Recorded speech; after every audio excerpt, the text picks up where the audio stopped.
Bonjour. Ça va?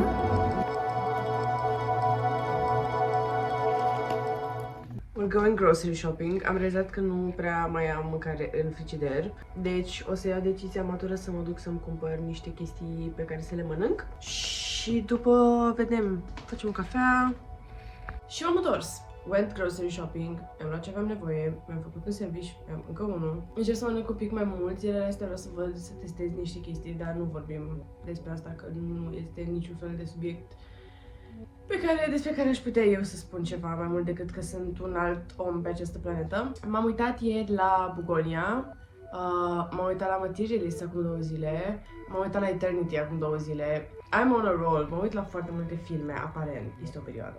Dar asta pentru că literalmente erau aceste filme, bune sau rele, pe care voiam să le văd de ceva timp și nu aveam niciun motiv pentru care nu le vedeam.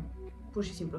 Ba da, motivul este că nu-mi luam timp să mă uit la filme, că aveam senzația că mai bine citesc. Mai rog, mă gândeam, pot să mă iau un film? Mă gândeam, mai bine citesc. Nu mă ajută mai mult și literalmente nu că mă ajută în sensul de e mai util pentru mine, ci pur și simplu mă ajută. Dar nu mai fac asta. Mănânc acest serviciu și mă uit la Percy Jackson. Aș vrea să termin primul sezon azi. Dar vedem.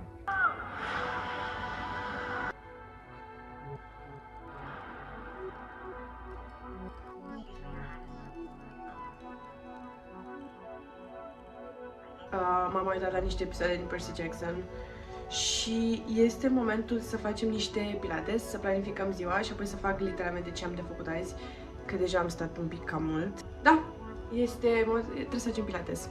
Pentru că trebuia să am programare azi, dar este închis și mă duc abia joi.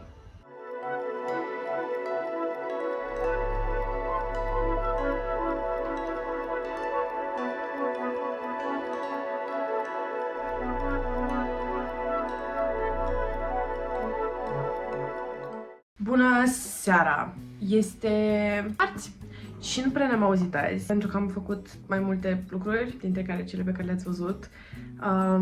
Doar că azi trebuie să mai fac pilates, pentru că n-am făcut încă. Și pentru că foriul meu e plin de savory plates, am căutat inspirație și trebuie să merg la magazin să iau, pentru că vreau să mănânc asta acum. Așa că ne pregătim să mergem, pentru că azi dimineața m-a trezit curierul, care este un sentiment minunat, îl doresc cel puțin o dată pe săptămână, poate. Dar a venit curierul și am apucat mai devreme să deschid asta, dar nu m-am uitat înăuntru. Deși cred că știu ce este. Este cartea Ramonei. Este cartea Ramonei, Fete bune, fete cu minți.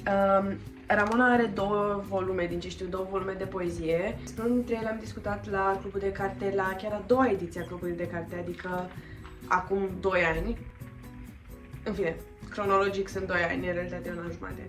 Care mi-a plăcut foarte mult și este undeva pe aici.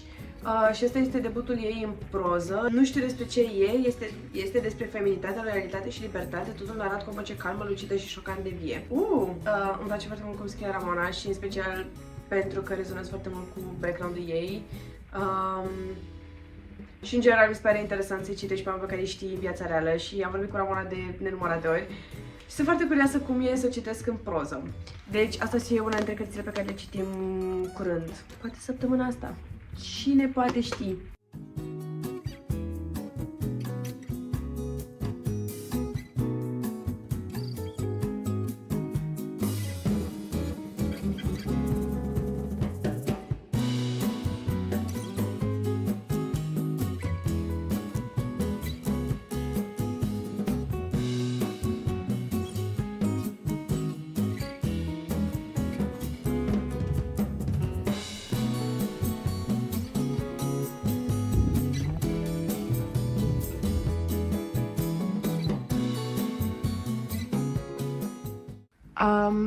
Da.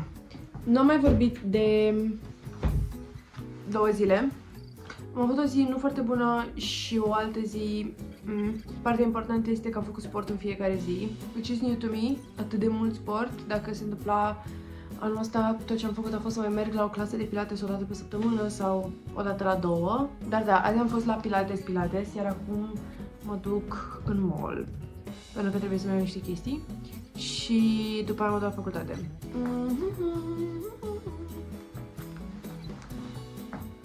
Dacă mă vedeți pe stradă în halul ăsta este pentru că nu ninge. În acest moment afară ninge, a nins toată ziua